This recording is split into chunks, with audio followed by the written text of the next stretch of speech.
escola do mundo, onde eu posso ensinar e aprender. A palavra da sabedoria é a nossa EBD. Deus é o nosso diretor, o Espírito Santo nosso professor. A Bíblia é a cartilha que ensina o caminho, a verdade e a vida. Deus é o nosso diretor, o Espírito Santo nosso professor. A Bíblia é a cartilha que ensina o caminho.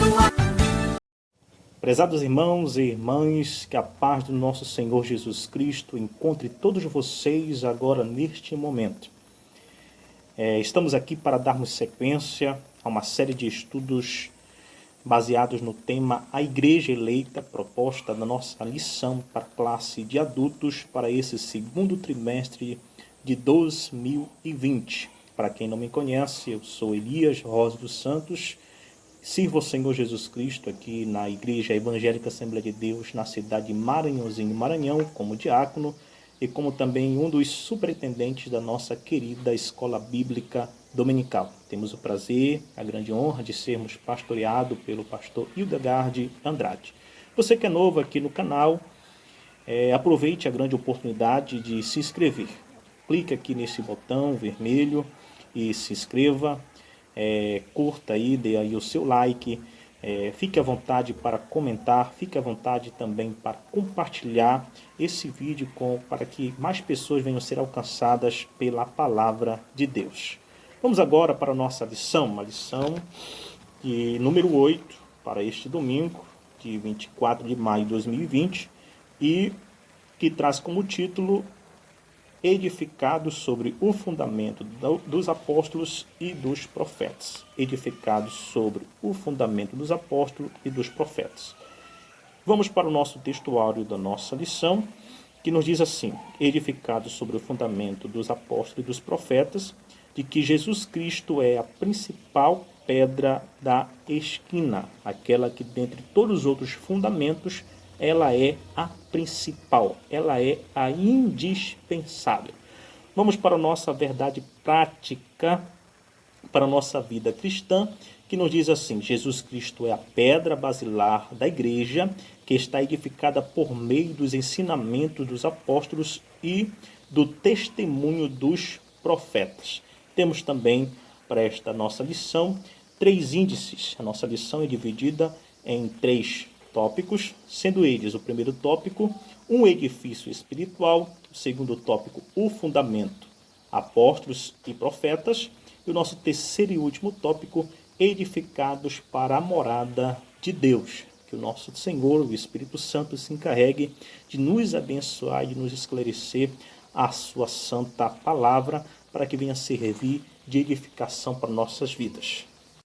Então introduzimos nossa lição com as seguintes palavras: por meio da reconciliação na cruz, Cristo forma a sua igreja. Reconciliação, fazendo aí referência na lição de número 7 que vimos no domingo passado. Então nós adentramos a lição número 8, quando Paulo afirma que a igreja é um edifício em construção, que a sua base é Cristo, e o projeto é confirmado pelos apóstolos e profetas. Apóstolos e profetas estes que testificam a respeito do ministério do Messias, que é Jesus Cristo. Eles apontam para o seu ministério. Eles fazem o reconhecimento de como Jesus é reconhecido tanto na terra como no céu, pelas suas palavras, pelo seu ministério, pela sua ressurreição, pela sua glorificação, pelo estado que ele se encontra hoje. Ele está glorificado à destra de Deus, o Todo-Poderoso. Logo, é da vontade de Deus que, na graça, nós estamos vivendo este momento da graça, a dispensação da graça, sejamos casa de Deus. Casa de Deus, a igreja, fazendo referência à igreja como estrutura espiritual, invisível, pois a igreja está espalhada pelos 4 cantos desta terra, mas todos os dias ela está sendo ministrada para Deus através do Evangelho, formando assim a igreja invisível e espiritual, aonde o Deus Todo-Poderoso se manifesta, aleluia, no meio dela. Glória a Jesus. Então a igreja é um edifício espiritual. Primeiro tópico da nossa lição, onde nosso comentarista vai estar tratando a respeito do santuário judeu, fazendo aí referência do templo dos judeus ali em Jerusalém, aí nosso primeiro ponto desse primeiro tópico. Que esse templo de Jerusalém, que é um símbolo de exclusivismo do povo de Israel, do povo de Deus, porque lá no Monte Moriá, naquelas alturas, naquele contexto, naquele ponto específico geográfico, reconhecido por todo mundo daquela época, os judeus de tempos em tempos afluíam para lá, para as grandes festas, e aquilo ia trazendo uma distinção do povo de Israel, do culto judeu, das suas leis cerimoniais, do seu leviato para os demais povos da face da terra. Isso gerando aí uma tradição que vai se tornando, no decorrer do tempo, milenar, até a época do Senhor Jesus Cristo, trazendo aí uma dificuldade para a real compreensão do projeto de Deus de salvar o mundo, de salvar vidas. As pessoas iam tendo uma espécie de um impedimento de poder se chegar ao Deus de Israel. Por isso que o Senhor Jesus Cristo, ele nasce, confirmando as palavras dos profetas, estabelecendo um novo tempo, o tempo da graça, aleluia, onde todos nós podemos ser alcançados por este evangelho, podemos nos aproximar de Deus, aleluia, por intermédio deste evangelho todo-poderoso. Então seguimos aqui para o nosso segundo ponto, que fala a respeito do santuário cristão. O legalismo é de fato um grande entrave, como nós tratamos aqui no primeiro ponto, a cultura de uma vida cristã de plena liberdade espiritual. Porém, no corpo do crente, como a nova e atual casa de Deus, também repousam cuidados e zelos com a aparência, saúde e santidade. Não devemos esquecer que a salvação em Cristo resgata o homem completamente da morte, tanto que haverá a ressurreição do corpo. O que eu gostaria de acrescentar e destacar mais aqui neste ponto é de que, de fato, o Deus, Criador de todas as coisas, o Altíssimo Deus, ele sempre se manifesta, em tudo que ele se manifesta, todas as ações, através da sua palavra, nós vemos um Deus buscando desenvolver um relacionamento com o homem. A intenção de Deus real, a principal intenção de Deus e motivação de Deus é buscar, vivenciar ou desenvolver esse relacionamento com o homem. Então nós vamos aqui para uma referência que o próprio autor cita, em 1 Reis capítulo 8, versículo 27, onde nós vamos encontrar o rei Salomão fazendo aqui essa indagação interessante, que diz assim: mas será possível que Deus habite na terra? Os céus, mesmo os mais altos céus, não podem conter-te, muito menos este templo que construir, que é algo curioso, Ele está indagando a sua própria construção, a sua própria obra, que ele veio a realizar, que foi a construção do primeiro templo.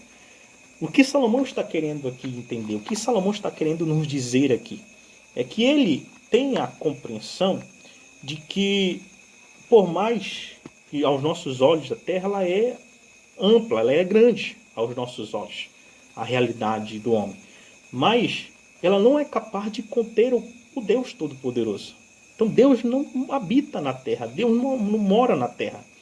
Então o que acontece? Então a pergunta dele é uma pergunta retórica. Mas será possível que Deus habite na terra? O que Salomão está querendo dizer? Será que Deus ele vai partir de algo maior? Quando eu falo de algo maior, que o próprio Salomão fala aqui, onde ele fala sobre o céu e céu dos céus, morada de Deus, é algo que está além da nossa capacidade de compreensão. Então será que Deus partiria de algo maior para algo menor, para algo minúsculo, para algo que eu construir?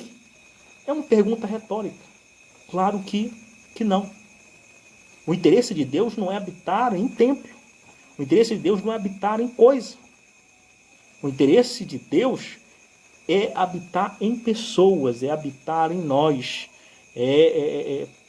fazer de nossas vidas morada dele e fixa de Deus. Nós somos, meus irmãos, moradas ambulantes do Altíssimo, eu e você. Gostaria de citar aqui uma outra referência, que o autor também menciona aqui no comentário, de Atos capítulo 7, versículo 48. Lá em Atos capítulo 7, versículo 48, você vai encontrar aí a descrição do evangelista Lucas em relação às palavras de Estevão. Estevão faz aqui uma afirmação categórica de que Deus não habita em templos feitos por mãos de homem. Olha o que ele diz aí. O Altíssimo, porém, não habita em templos feitos por mãos humanas. Meus irmãos, quem era Estevão? Estevão era diácono, Estevão era um homem crente, era um homem espiritual, era um homem libado na palavra, nos fundamentos, cristão, era um homem conhecedor de toda a tradição judaica, mas ele, Estevão, tinha consciência de que Deus não habitava em coisa. Deus não usa o templo como uma habitação fixa dele, que era algo que muitos religiosos daquela época, a grande maioria dos religiosos naquela época, tinha esta concepção de que o templo era a morada exclusiva de Deus. Até então, só para eles só poderia prestar adoração a Deus no templo. E nós vemos também, que a declaração de Estevão, ela vai estar combinando com aquilo que o profeta Isaías já havia também declarado em seu livro, capítulo 6, versículo 1, que diz assim: assim diz o Senhor, o céu é meu trono e a terra o estrado dos meus pés. Que casa me edificareis vós? E qual é o lugar do meu repouso? E veja que o apóstolo Paulo, em Atos capítulo 17, versículo 24, ele também faz essa declaração. Ele diz assim: o Deus que fez o mundo e tudo que nele há, sendo o Senhor do céu e da terra, não habita em templo feito por mãos de homens. Esta aqui é o entendimento e a concepção do apóstolo Paulo. Quem era o apóstolo Paulo? Paulo foi ensinado aos pés de Gamaliel. Paulo era versado no conhecimento de toda a cultura, de todas as leis, de toda a tradição judaica. Ele tinha ciência, aqui está demonstrando que tinha ciência de que Deus não habitava em coisa, não habitava em templos.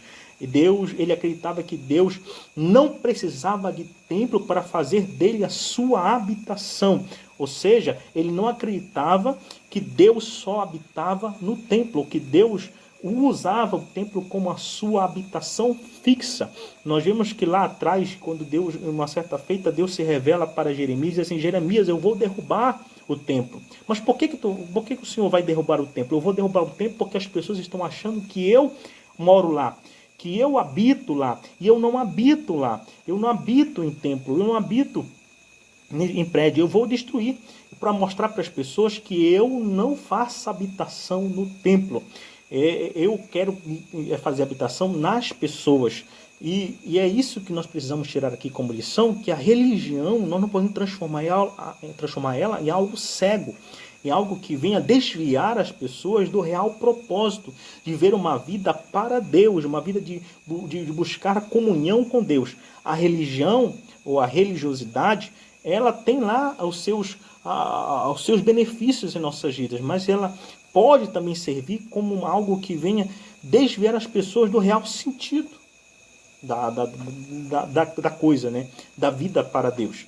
Porque a religião que é boa, a religião que é pura, a religião que é honesta, ela transforma o homem, levando o homem a uma vida de comunhão e de intimidade com Deus.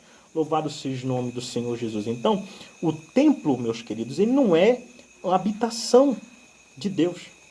Então, qual era o sentido do templo? Porque o próprio Deus, ele parece direcionar Salomão, Davi, a construção do templo.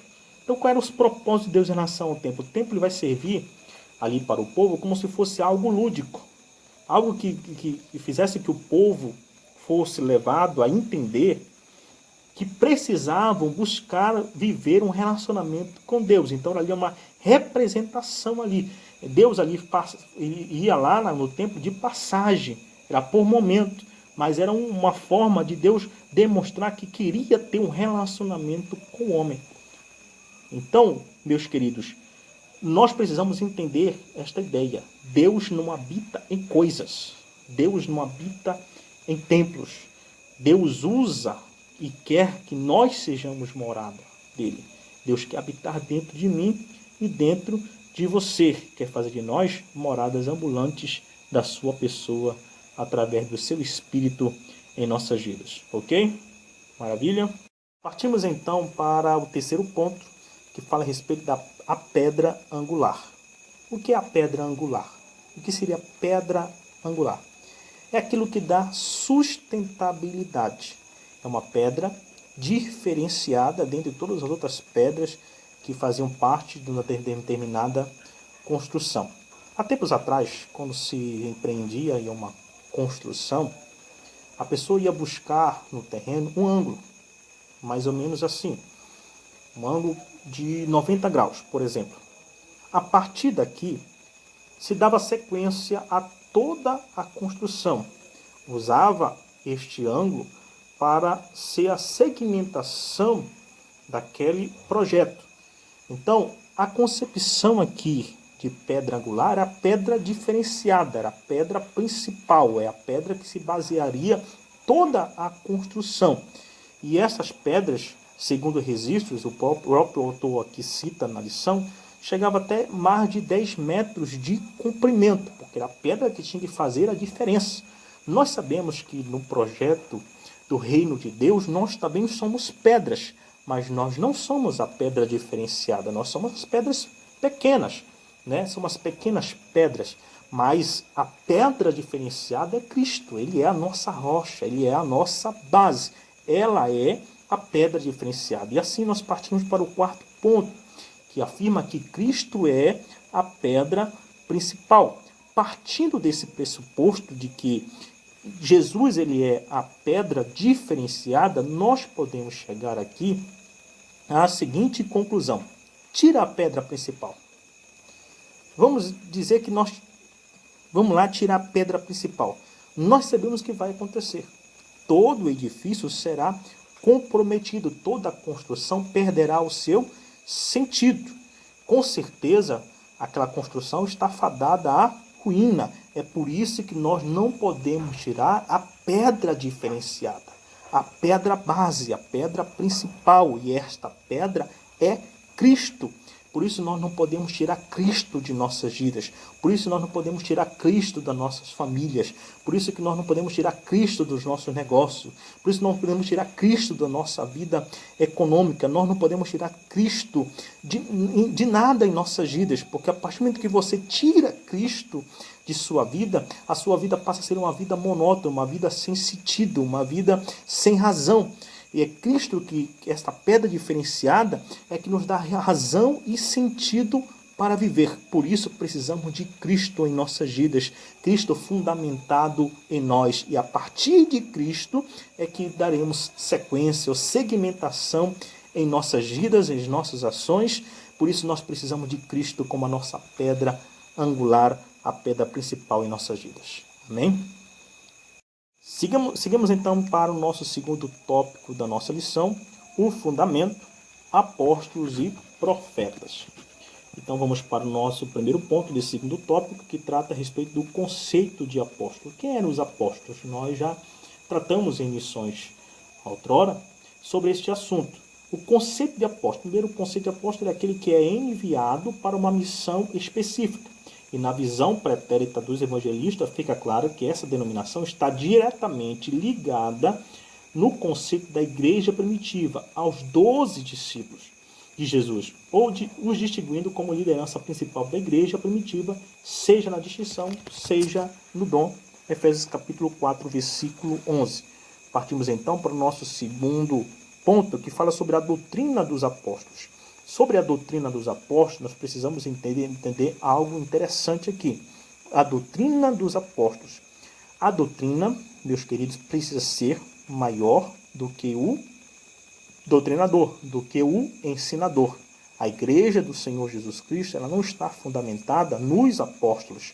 Ela está fundamentada na doutrina dos apóstolos. É isso que precisamos destacar e entender aqui. É isso que nos diferencia, de fato. É porque nossa base, nosso fundamento é a doutrina, é o ensino. Não estamos fundamentados nos apóstolos, no ensinador. Porque a doutrina precisa ser maior do que o ensinador. Precisa ser maior do que o doutrinador. E por que ela precisa ser maior? Porque a doutrina, ela não falha. A doutrina não erra. O ensinador, por outro lado, está sujeito a errar, está sujeito a se equivocar, está sujeito a pecar. E por isso, mesmo assim, aquele que ensina talvez possa não praticar aquilo que ensina, mas mesmo assim, a palavra, o ensino, ele não perderá o seu valor, não deixará de ser eficaz na vida do homem. Aí você pode estar se perguntando sobre esta minha colocação, que a doutrina precisa ser maior do que o ensinador, enquanto a Cristo, enquanto a Jesus. Quer dizer que aquilo que ele ensinava era maior do que ele.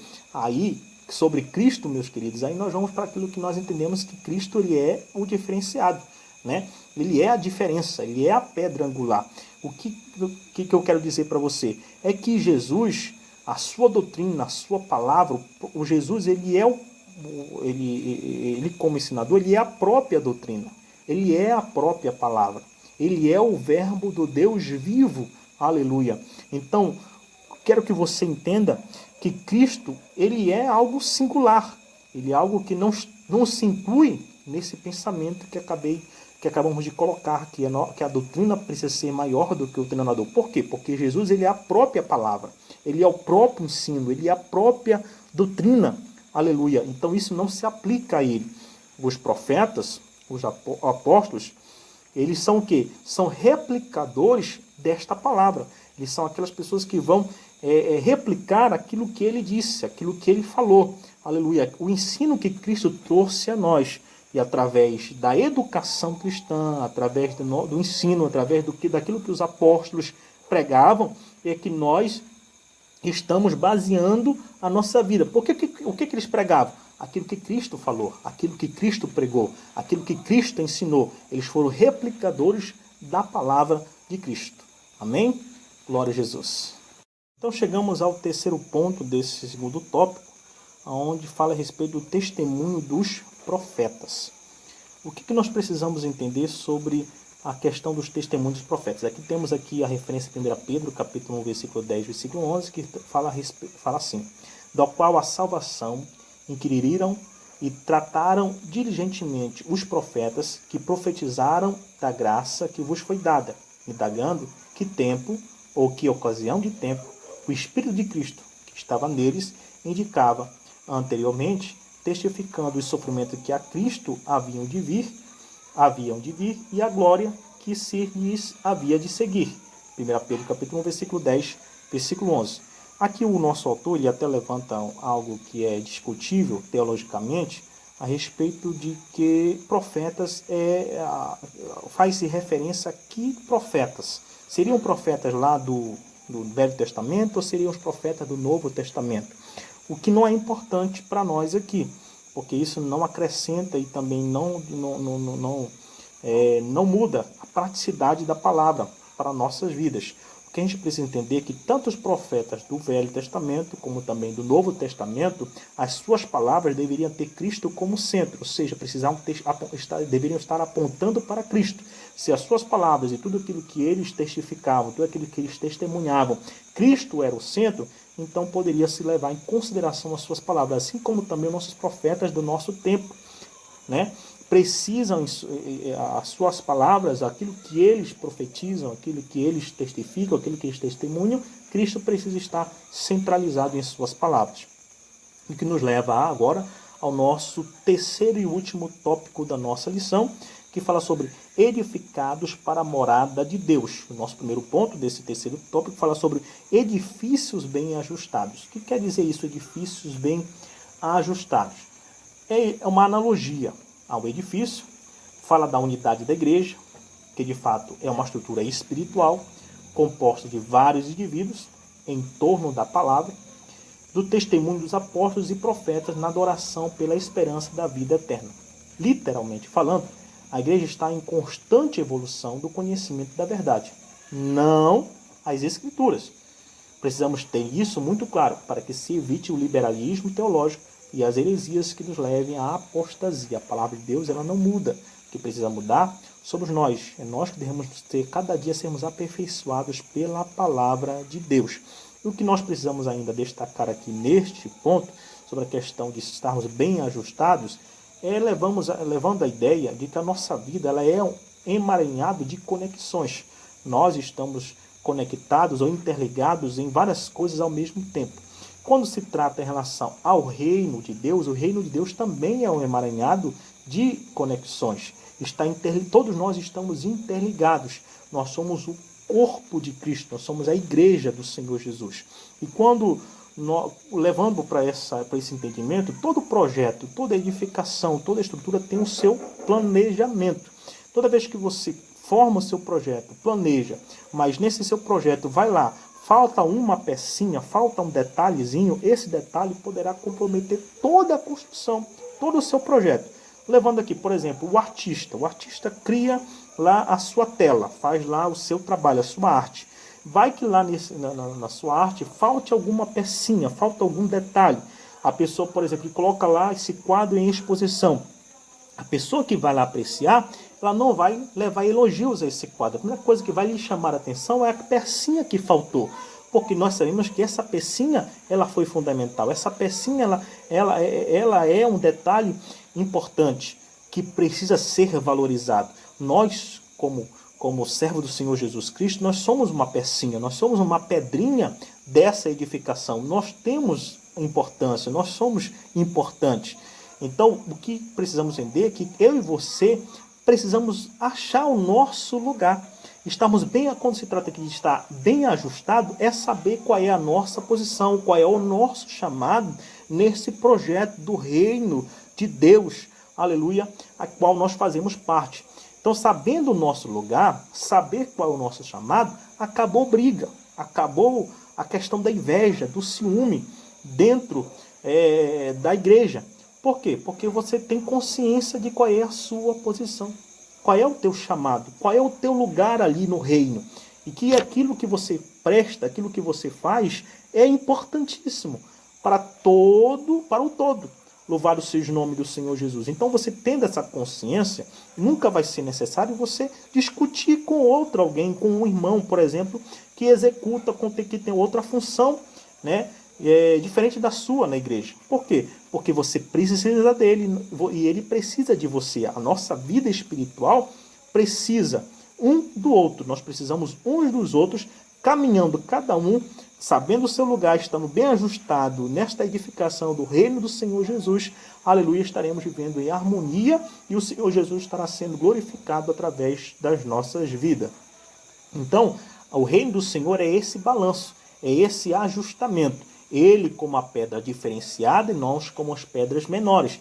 E essas pedras menores têm que estar encaixadas nos seus devidos lugares, saber a sua posição, o seu lugar, o seu chamado. Então procure ver qual é o seu chamado, procure saber qual é o seu lugar nesse projeto de Deus. Aleluia. Vamos agora para o segundo ponto desse terceiro tópico, que fala a respeito do templo santo no Senhor. A beleza externa de um templo deve refletir a magnitude do que se efetua em seu interior. A glória de Deus é refletida ou revelada, transpassando os olhos, os vitrais da alma, iluminando o nosso interior e promovendo a vida na adoração do Espírito. Nós precisamos lembrar que isso remete, quando fala a respeito do templo santo do Senhor, a algo que era a exclusividade. Há uma exclusividade de quando você pensa lá no tabernáculo. Qual era o lugar mais íntimo do tabernáculo? Mais íntimo dos íntimos do tabernáculo. Você sabe qual é? É o Santo dos Santos. Só quem ia lá? O sumo sacerdote. Só ele tinha acesso àquele lugar. O Santo dos Santos. Que nos leva a quê? A entender que era um lugar de singularidade, era um lugar de exclusividade, era um lugar de seriedade, era um lugar de separação, um lugar de intimidade. Aleluia. Aonde Deus passava ali. um período, vinha ali de tempos em tempos encontrar com o seu povo através do sumo sacerdote. Aí isso nos leva ao nosso terceiro ponto, que fala sobre a morada do Altíssimo. Só que lá, no Santo dos Santos, não era a morada fixa do Senhor. Ele ia lá, passava um momento com o sumo sacerdote, mostrando que Deus é um Deus de relacionamento e que ele buscava este relacionamento com o homem. Era isso que ele estava querendo dar a entender, que ele queria desenvolver um relacionamento conosco. Então ele ia ali de tempos em tempos buscar exatamente essa aproximação. Então, a morada do Altíssimo, a presença de Deus na vida do crente e da igreja não é uma mera proposta, especulação ou conceito teórico ou filosófico. A presença de Deus produz impactos literais em nossa vida, o que se evidencia na proposta de Deus na arca e no lugar santíssimo. Ou seja, o que Deus quer de nós? Deus quer que nós sejamos o quê? Exclusividade para Ele. Deve ter da nossa parte uma postura, né, de seriedade, de um entendimento de que nós somos propriedade exclusiva de Deus e que por Deus, ter em nós como a sua habitação, nós precisamos cuidar desta habitação, aleluia, para que ele possa continuar se mantendo, aleluia, dentro de nós como morada fixa em nossas vidas. Então, nós somos privilegiados, aleluia, somos privilegiados com este projeto de Deus em de fazer de nossas vidas morada fixas do Senhor. Então, ele reside individualmente dentro de cada cristão, dentro de cada um de nós, bem como no corpo inteiro de todos os crentes, formando o quê?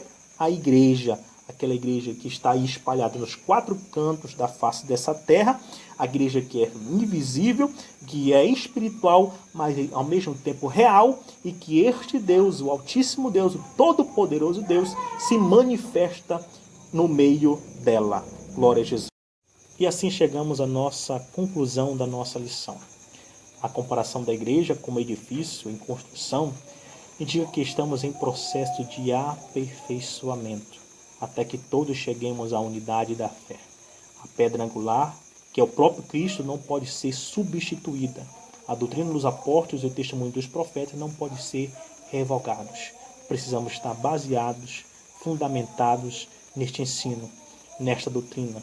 E quando você ouve este ensino, quando você dá, né, a atenção a este ensino, que você busca a praticar esses ensinos, isso vai gerar em você uma intimidade, vai gerar em você uma comunhão com Deus. Isso vai levar a você a desenvolver um relacionamento de amizade, de comunhão com esse Deus, que é tudo que Deus quer em nossas vidas. É a sua vontade se cumprindo em nós.